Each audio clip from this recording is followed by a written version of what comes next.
नमस्कार दोस्तों, JB study point के यूट्यूब चैनल में आपका बहुत बहुत हार्दिक स्वागत करता हूं। NTA UGC नेट पेपर 1 का ऑनलाइन प्रैक्टिस सेट संख्या 60 है। बहुत ही शानदार दोस्तों, सॉल्व करो KVS मदान सर की बुक का निचोड़ है जो आप देख सकते हैं बगल में। इस बुक को आप ऑनलाइन ले सकते हैं, हमने डिस्क्रिप्शन में इसका लिंक दे दिया है।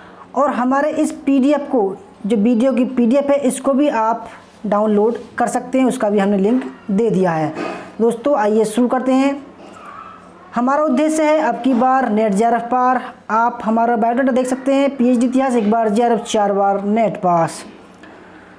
तो फ्रेंड्स, अगर किसी को नोट्स लेना हो या हमारे व्हाट्सएप ग्रुप में जुड़कर तैयारी करनी हो तो 87554753 पर संपर्क कर सकते हैं। वीडियो शुरू करने से पहले अगर आप हमारे चैनल पर नए हैं और आपने अभी तक हमारा चैनल सब्सक्राइब नहीं किया, प्लीज़ सब्सक्राइब कर लें। उसके पास में जो ज्वाइन का बटन है, मेंबरशिप ले सकते हैं 59 रुपये की। उसके बदले में आपको हम PDF देंगे कुछ, और भी बेल आइकन को दबाना जिससे कि आने वाली नई वीडियो की नोटिफिकेशन आपको पहले मिल सके। वीडियो को लाइक शेयर ज़रूर करना और कमेंट करके बताना कि आपको वीडियो हमारी कैसी लगी है। तो फ्रेंड्स, सबसे पहला सवाल आपके सामने है स्क्रीन पर। आपको हर एक सवाल का जवाब देना है अगर आपको उत्तर पता हो तो, ठीक है। तो पहला सवाल आपके सामने है, संकेत को द्वितीयक उत्पाद माना जाता है। 10 सेकंड का समय है आपको कमेंट करने के लिए। संकेत को द्वितीयक उत्पाद माना जाता है। ऑप्शन फर्स्ट है संदेश का, माध्यम निर्माण का, अर्थ की सटीकता का, या सूचना और मनोरंजन का। बहुत ही शानदार और सटीक सवाल लाता हूं दोस्तों मैं।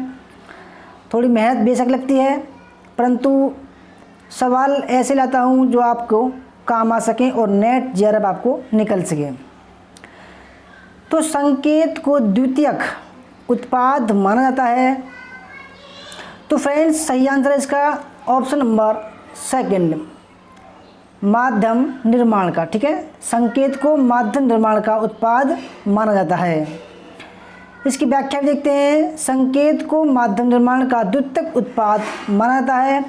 दूसरे शब्दों में संप्रेषण प्रक्रिया का द्वितीय चरण माध्यम होता है, जो सबसे महत्वपूर्ण उत्पाद संकेत को माना जाता है। तीसरा सवाल आपके सामने है, निम्नलिखित में कौन सा तंत्र सही सुमेलित नहीं है। दोस्तों, पहला जो सूची है उसमें ग्रीन हाउस गैस हैं और सेकंड में स्रोत। जैसे कार्बन डाइऑक्साइड के सामने लिख रहा है थर्मल पावर स्टेशन। दूसरा क्लोरोफ्लोरो कार्बन ऑटोमोबाइल। तीसरा नाइट्रस ऑक्साइड जलमग्न धान के खेत। सल्फर डाइऑक्साइड ईंट के भट्टे। तो दोस्तों, आपको ये सुमेल करना है कि इन चारों में से 3 सुमेल हैं और 1 सुमेल नहीं है। जो सुमेल नहीं है उसको आपको पता लगाना है।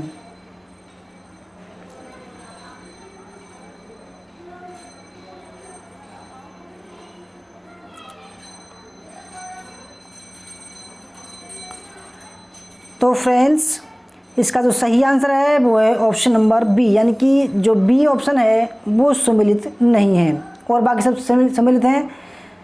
तो इसकी व्याख्या देखते हैं। फ्लोरो कार्बन फ्लोरीन एवं ऑक्सीजन से बना मानव निर्मित गैसीय व द्रव्य पदार्थ है जो कि रेफ्रिजरेटर तथा वातानुकूलित यंत्र में शीतकारक के रूप में प्रयोग किया जाता है। नोट डाउन करना, CFC क्लोरोफ्लोरोकार्बन जो होता है दोस्तों, जैसे फ्रिज होते हैं, ठीक है, वातानुकूलित जो AC होती हैं, तो उसमें ये यूज़ होता है। ठंडक का काम करता है। जो ठंड आप महसूस करते हैं तो वो ठंड जो है CFC बनाती है। वायुमंडल में उपस्थित ओजोन के क्षरण का क्लोरोफ्लोरोकार्बन एक प्रमुख कारक है, यानी कि हानिकारक भी होती है। जो ओजोन क्षरण होती है, जो हमको सूरज की किरणें से, अल्ट्रावायलेट किरणों से बचाव करती हैं, उनको ये नष्ट करती है। तीसरा सवाल है, निम्नलिखित कथनों पर विचार कीजिए। पहला कथन है, क्योटो उपसंधि वर्ष 2005 में हुई। दूसरा ऑप्शन, क्योटो उपसंधि मुख्यतः ओजोन परत की क्षीणता से संबंध है। तीसरा ऑप्शन, मीथेन कार्बन डाइऑक्साइड की तुलना में ग्रीन हाउस गैस के रूप में अधिक हानिकारक है। दोस्तों सवाल को समझना, बहुत ही शानदार सवाल है, 5 रेटिंग का सवाल है, ठीक है, 5 स्टार रेटिंग का सवाल है ये, इसलिए बहुत ही महत्वपूर्ण है। कई बार एग्जाम में आ चुका है। इससे संबंधित क्योटो संबंधित जितने भी ये संधि हैं, ठीक है, वो बहुत ही इम्पोर्टेंट है। तो क्योटो संधि को पढ़ेंगे आज हम। तो फ्रेंड्स आइए देखते हैं, क्योटो उपसंधि जो है 2005 में हुई, बिल्कुल राइट आंसर है। दूसरा, क्योटो उपसंधि मुख्यतः ओजोन परत की क्षीणता से संबंधित है, ये बिल्कुल गलत है। मीथेन कार्बन डाइऑक्साइड की तुलना में ग्रीन हाउस गैस के रूप में अधिक हानिकारक, ये ठीक है। दोस्तों इसका ऑप्शन नंबर बी यानी कि 1 और 3 सही है और दूसरा गलत है। इसकी व्याख्या देखते हैं। क्योटो उपसंधि रूस के हस्ताक्षर के बाद 16 फरवरी 2005 से प्रभावी हो गई। क्योटो संधि वैश्विक तापन यानी कि ग्लोबल वार्मिंग, ठीक है, नोट डाउन करना, ग्लोबल वैश्विक माने ग्लोबल तापन माने वार्मिंग माने गर्म। तो जो पृथ्वी के जो टेम्परेचर गर्म हो रहा है उसको बोलते हैं वैश्विक तापन या global warming. Carbon dioxide gas की पृथ्वी के वायुमंडल में उपस्थिति मीथेन गैस से अधिक है। किसी गैस का वास्तविक तापन विभव ग्लोबल वार्मिंग पोटेंशियल उस गैस के अणु की दक्षता एवं उस गैस के वायुमंडलीय जीवन काल पर निर्भर करता है। कार्बन डाइऑक्साइड का वायुमंडलीय जीवन काल परिवर्तनीय है, जबकि सभी समयावधियों के दौरान इसका वैश्विक तापन 1 पाया गया है। मीथेन का 20 वर्ष के दौरान वैश्विक तापन 72 पाया गया। अतः कार्बन डाइऑक्साइड की तुलना में मीथेन ग्रीन हाउस गैस के रूप में ज़्यादा प्रभावी एवं हानिकारक है। चौथा सवाल आपके सामने है।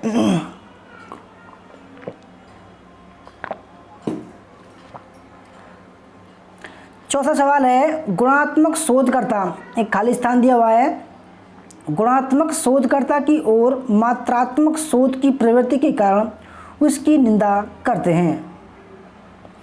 ठीक है, गुणात्मक जो शोधकर्ता होते हैं खाली स्थान की ओर मात्रात्मक शोध की प्रवृत्ति के कारण उसकी निंदा करते हैं। तो खाली स्थान में क्या आएगा? साक्ष्य पर जोर, अनुभववाद पर जोर, हास्यवाद, या ऑप्शन नंबर डी है सृजनात्मकता के प्रति अत्यधिक अनुरक्ति।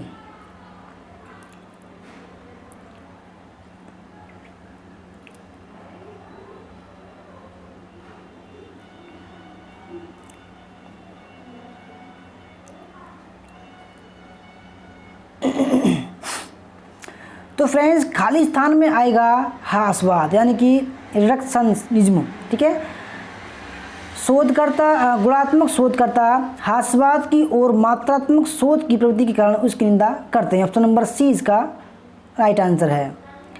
इसकी व्याख्या देखते हैं। गुणात्मक शोधकर्ता हास्यवाद की ओर मात्रात्मक शोध की प्रवृत्ति के कारण उसकी निंदा करते हैं।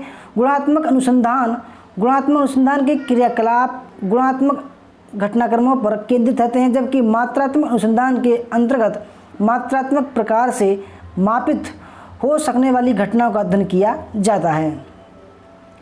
पांचवा सवाल है आपके सामने है, इंटरनेट की शुरुआत किसके विकास से हुई थी?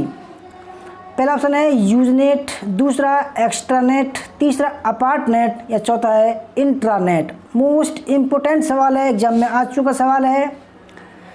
इंटरनेट की शुरुआत किसके विकास से हुई थी?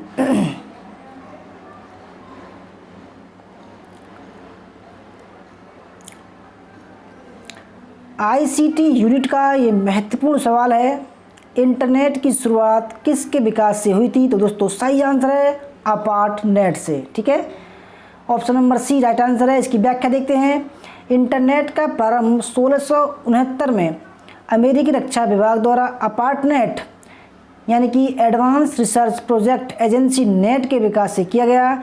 अपार्टनेट को दुनिया का पहला नेटवर्क कहा जाता है जिसमें 4 दूरस्थ कंप्यूटर आपस में जोड़े गए थे, यानी कि 4 जो दूर रखे कंप्यूटर थे आपस में उनको जोड़ा गया था। ठीक है, छठा सवाल आपके सामने है, निम्नलिखित में से कौन सा माइक्रोसॉफ्ट ऑफिस के उत्पादों के समूह का हिस्सा नहीं है। दोस्तों, अगर आपने माइक्रोसॉफ्ट ऑफिस चलाया होगा तो उसमें आपको देखते हैं जैसे कि बहुत सारे ऑप्शन होते हैं, जैसे वर्ड हो गया, पावर पॉइंट हो गया। तो उस अभी 4 ऑप्शन में से आपको ये छांटना है कि माइक्रोसॉफ्ट ऑफिस के समूह का हिस्सा नहीं है। पहला ऑप्शन है माइक्रोसॉफ्ट एक्सेल, दूसरा माइक्रोसॉफ्ट पावर पॉइंट, तीसरा माइक्रोसॉफ्ट पब्लिशर या माइक्रोसॉफ्ट विंडोज़। मोस्ट इम्पोर्टेंट सवाल है क्योंकि MS ऑफिस जो होता है उससे संबंधित एक सवाल हर एक बार एग्जाम में आता है।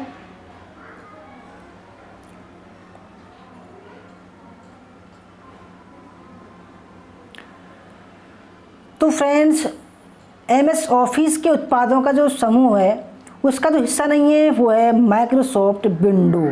ठीक है, विंडो क्या होता है दोस्तों? विंडो जो कंप्यूटर आज जब ऑन करते हो तो विंडो रन होती है। ठीक है, आप उसमें देखते हैं कि ये कंप्यूटर है, ये कंट्रोल पैनल है, ये कोई हमने जो है सॉफ्टवेयर इंस्टॉल किया हुआ ये दिखाता है। जो हम देखते हैं उसको सॉफ्टवेयर बोलते हैं। सॉफ्टवेयर को हम जो है उस सॉफ्टवेयर को हम जो बूट होता है उसको बोलते हैं विंडोज़।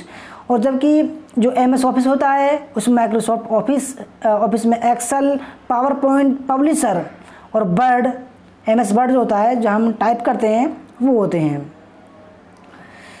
माइक्रोसॉफ्ट ऑफिस सॉफ्टवेयर का एक बंडल पैकेज के रूप में आता है जिसमें 4 मुख्य प्रोग्राम शामिल होते हैं।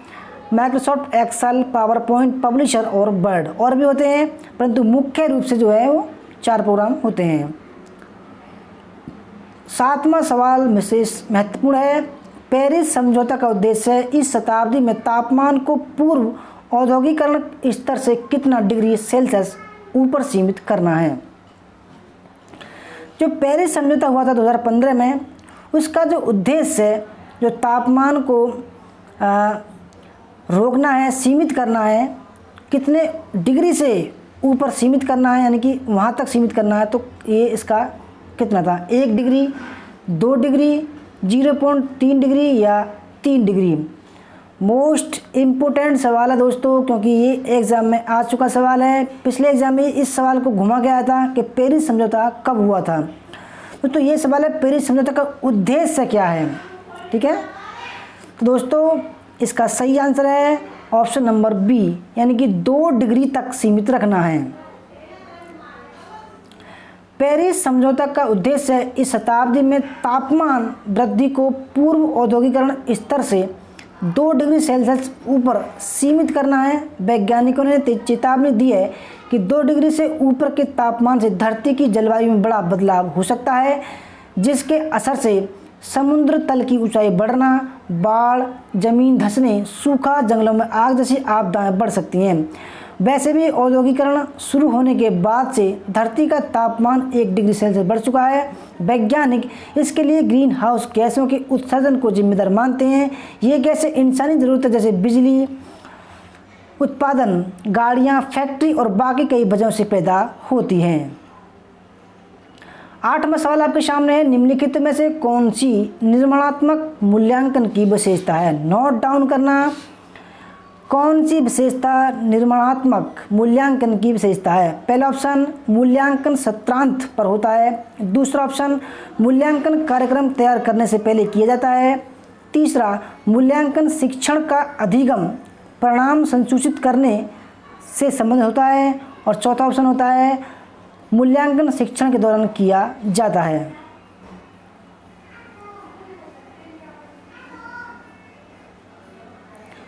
तो फ्रेंड्स, निर्माणात्मक मूल्यांकन की जो इन चारों में से कौन सी विशेषता है?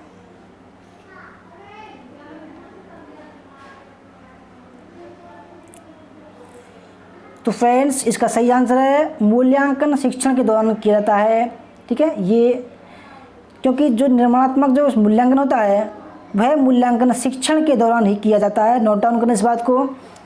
बच्चों के लगातार प्रतिपुष्टि के लिए निर्माणात्मक मूल्यांकन अत्यधिक सहायक होता है। इस मूल्यांकन के दौरान व्यापक अध्यापन के समय यह जांच करते हैं कि बच्चे ने तदनुभूतियाँ, अभिव्यक्तियों और ज्ञान को कितना आत्मसात किया है। इसे रचनात्मक मूल्यांकन भी कहते हैं। इसका मुख्य उद्देश्य है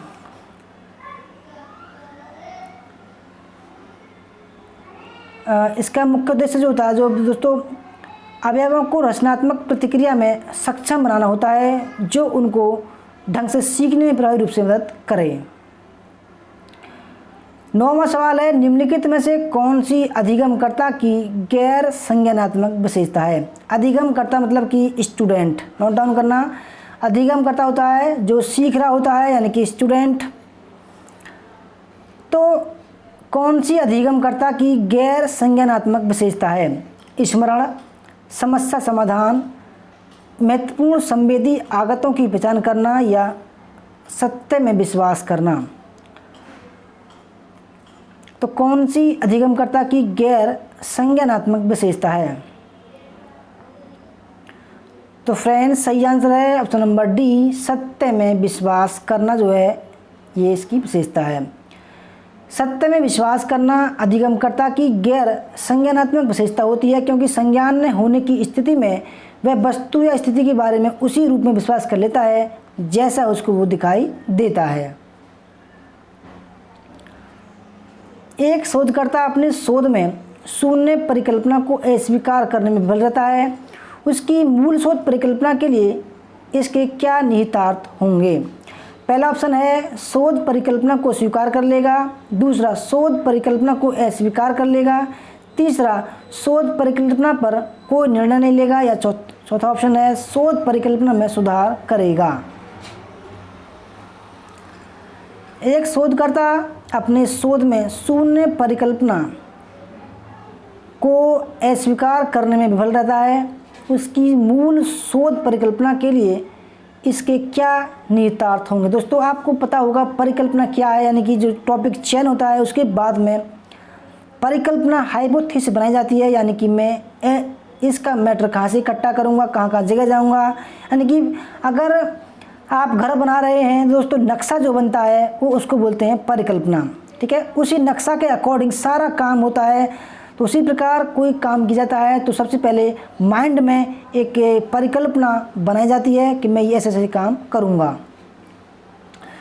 दोस्तों इसी प्रकार एक शोधकर्ता अपने शोध में तो यानी कि पीएचडी के शोध में शून्य परिकल्पना को अस्वीकार करने में विफल रहता है। उसकी मूल शोध परिकल्पना के लिए क्या निहितार्थ होंगे। दोस्तों सही आंसर हो जाएगा उसका शोध परिकल्पना को अस्वीकार कर लेगा। ऑप्शन नंबर बी इसका राइट आंसर है। इसकी व्याख्या देखते हैं। एक ऐसी स्थिति जब शोधकर्ता अपने शोध में शून्य परिकल्पना को अस्वीकार करने में विफल रहता है तो वह अपनी मूल शोध परिकल्पना को अस्वीकार कर लेगा। 11वां सवाल आपके सामने है, निम्नलिखित में से कौन सी अधिगमकर्ता की सामाजिक विशेषता है। फिर वही शब्द आएगा अधिगमकर्ता। अधिगमकर्ता का मतलब होता है दोस्तों विद्यार्थी, स्टूडेंट या कोई लर्नर जो सीख रहा होता है। तो इसकी कौन सी सामाजिक विशेषता है। पहला ऑप्शन है संवेदी प्रत्यक्षीकरण की शक्ति, दूसरा चिंतन क्षमता, तीसरा संश्लेषणात्मक कल्पना शक्ति, या चौथा ऑप्शन है स्वयं को दूसरों के साथ संबद्ध करने की योग्यता।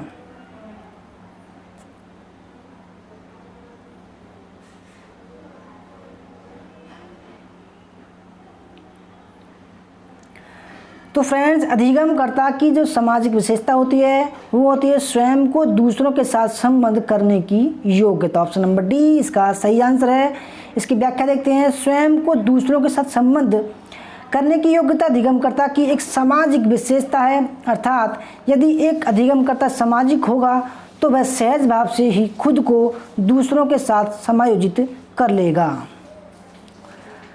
12वां सवाल है दोस्तों रीजनिंग का सवाल है, थोड़ा माइंड लगाना, ठीक है। 20 सेकंड आपको मिलेंगे या 30 सेकंड, आधा मिनट का समय आपको दिया जाएगा क्योंकि रीजनिंग का सवाल थोड़ा टाइम लेता है। तो आप देख सकते हैं पहले में JAK, KBL, LCM, MDN और लास्ट में जो आपको बताना है इन चारों में से कौन सा आएगा, यानी कि OEP आएगा या NEO आएगा या MEN आएगा या PEQ आएगा। बहुत ही सिंपल सा सवाल है दोस्तों, बस एक लॉजिक लगाना है, थोड़ा माइंड थोड़ा घुमा कर लगाना है। बिल्कुल आसान सवाल है ये, सीधा सीधा सवाल है।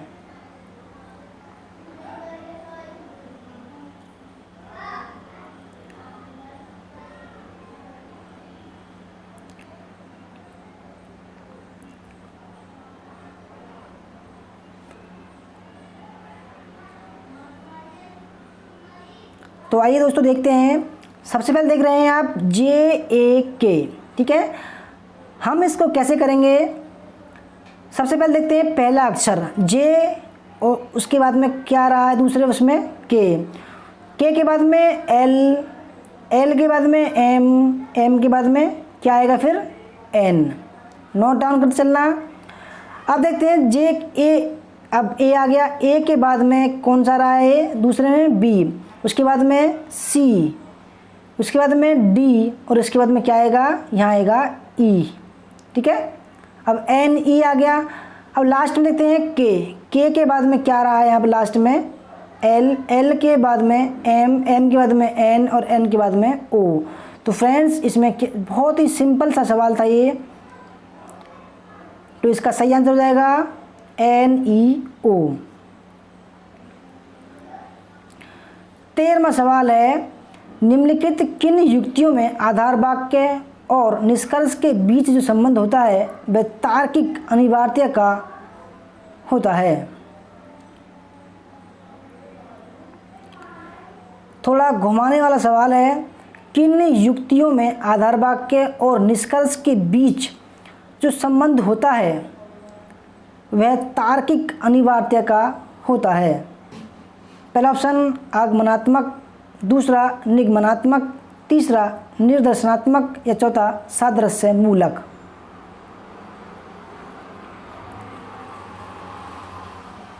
दोस्तों ये जो सवाल होते हैं, इस प्रकार का सवाल ही सबसे ज़्यादा दिमाग घुमाते हैं और समझ में बिल्कुल कम आते हैं। दोस्तों इसको बड़े प्यार से समझेंगे आज हम।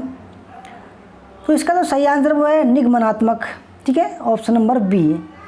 इसकी व्याख्या देखते हैं। निगमनात्मक तार्किक युक्तियों में आधार वाक्य और निष्कर्ष के बीच जो संबंध होता है वह तार्किक अनिवार्यता का होता है। तार्किक के बीच जिस प्रक्रिया में एक या अधिक ज्ञात सामान्य कथनों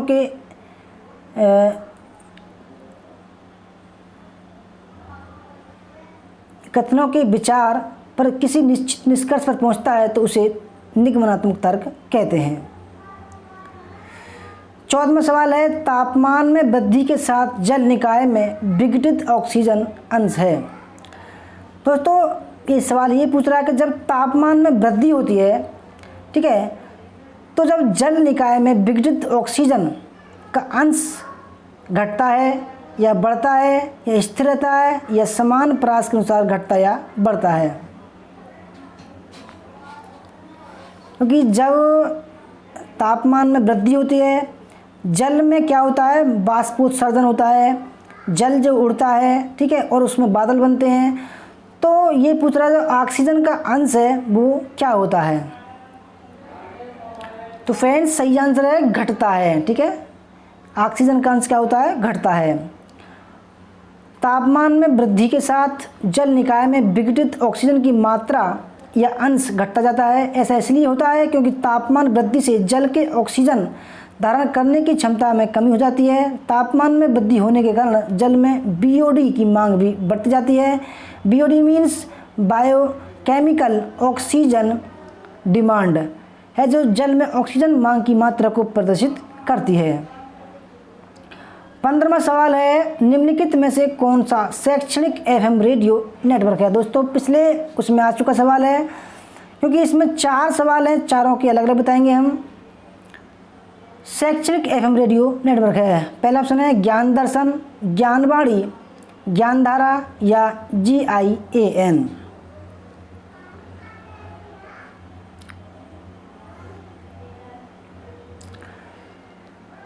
तो फ्रेंड्स सही आंसर है ज्ञानवाणी, ठीक है। ज्ञानवाणी जो है वो FM रेडियो है जो शैक्षणिक है। ज्ञानवाणी एक शैक्षणिक FM रेडियो नेटवर्क है। ज्ञानवाणी FM रेडियो चैनल वर्ष जनवरी 2017 से इग्नू और आकाशवाणी के बीच हुए एक समझौते के अनुसार ज्ञानवाणी रेडियो स्टेशनों के प्रसारण के लिए देश भर में प्रसार भारती के प्रसारण ढांचे को साझा करने की सुविधा प्रदान करेगा, जिसमें 10 किलोवाट FM ट्रांजिस्टर है।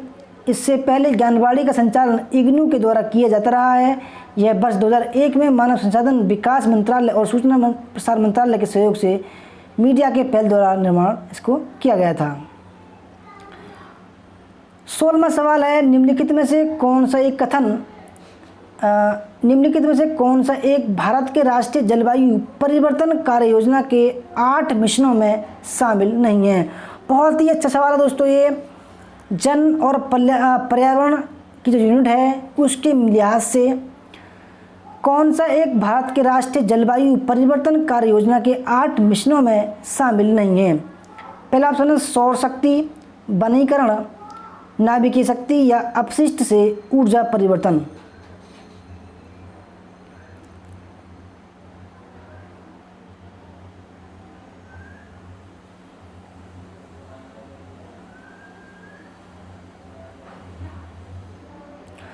तो फ्रेंड्स, भारत के राष्ट्रीय जलवायु परिवर्तन कार्य योजना के 8 मिशनों में जो शामिल नहीं है वो है ऑप्शन नंबर सी, नाभिकीय शक्ति।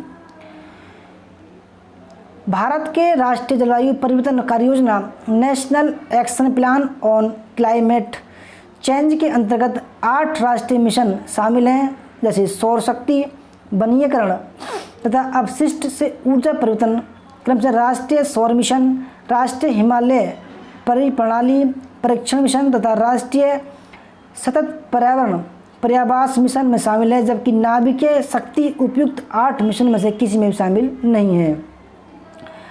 17वां सवाल है, समतापमंडल में ओजोन के स्तर को प्राकृतिक रूप से विनियमित किया जाता है। ऑप्शन फर्स्ट है नाइट्रस ऑक्साइड द्वारा, दूसरा नाइट्रोजन ऑक्साइड डाइऑक्साइड द्वारा, तीसरा CFC यानी क्लोरोफ्लोरोकार्बन द्वारा या जल वाष्प के द्वारा। सवाल है, समताप मंडल में ओजोन के स्तर को, क्योंकि जो ओजोन का स्तर है वो समताप मंडल में होता है, समताप मंडल में ओजोन के स्तर को प्राकृतिक रूप से विनियमित किया जाता है।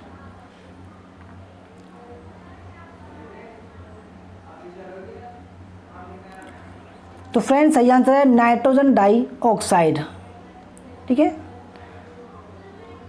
समताप मंडल में ओजोन के स्तर को प्राकृतिक रूप से नाइट्रोजन डाइऑक्साइड द्वारा विनियमित किया जाता है। ओजोन परत की मोटाई मौसम के हिसाब से बदलती रहती है। बसंत ऋतु में इसकी मोटाई सबसे ज़्यादा होती है तथा वर्षा ऋतु में सबसे कम होती है। ध्यातव्य है कि ओजोन परत को डॉप्सन इकाई में मापा जाता है। एक डॉप्सन यूनिट 0 डिग्री सेंटीग्रेड तथा 1 ATM दाब पर शुद्ध ओजोन की 0.01 मिमी की मोटाई के बराबर होती है। 18वां सवाल आपके सामने, मॉन्ट्रियल प्रोटोकॉल निम्न में से किसके रक्षण से संबंधित है। दोस्तों, मोस्ट इम्पोर्टेंट है, हर एक बार एक प्रोटोकॉल का सवाल जरूर आता है। जैसे क्योटो प्रोटोकॉल हुआ, रामसर प्रोटोकॉल हुआ, मॉन्ट्रियल प्रोटोकॉल हुआ, पेरिस प्रोटोकॉल हुआ, रियो प्रोटोकॉल हुआ, पृथ्वी सम्मेलन हुआ, इनमें से ज़रूर एक सवाल आता है। तो आज के प्रैक्टिस सेट में 2 प्रोटोकॉल यानी कि क्योटो प्रोटोकॉल भी आया और मॉन्ट्रियल प्रोटोकॉल भी। तो सवाल है, मॉन्ट्रियल प्रोटोकॉल निम्न में से किसके रक्षण से संबंधित है। पहला ऑप्शन है हरित गृह गैसें, अम्लीय वर्षा, ओजोन परत या संकटग्रस्त प्रजातियाँ।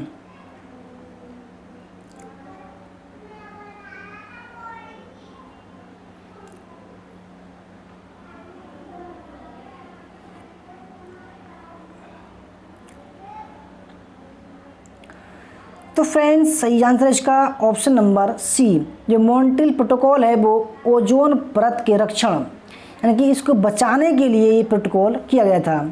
क्योंकि अगर ओजोन परत हमारी क्षीण हो गई या बर्बाद हो गई तो दोस्तों लोगों पर सूरज की अल्ट्रावायलेट किरणों का ऐसा असर पड़ेगा कि लोगों में त्वचा कैंसर ज़्यादा होने लगेगा और लोग जो है ये तापमान इतना बढ़ जाएगा कि वो सहन करना मुश्किल हो जाएगा। मॉन्ट्रियल प्रोटोकॉल पृथ्वी की ओजोन परत के संरक्षण से संबंधित है।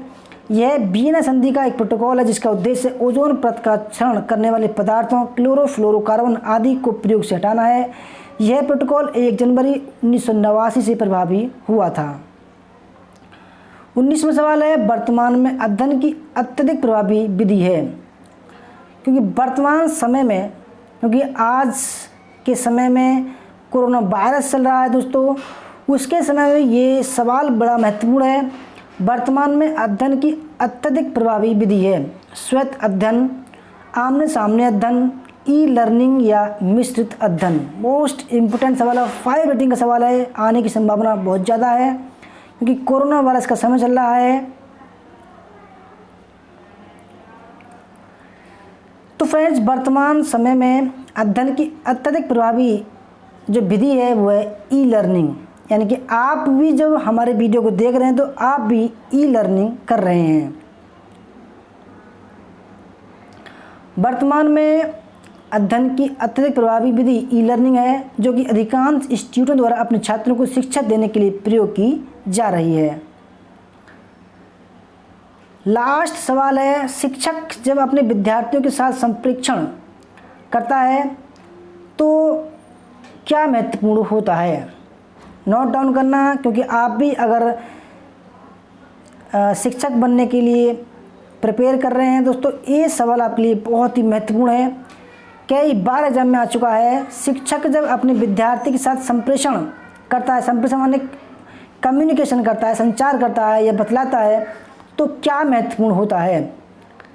पहला ऑप्शन है सहानुभूति, दूसरा तदनुभूति, तीसरा उदासीनता या ऑप्शन 4 है विद्वेष।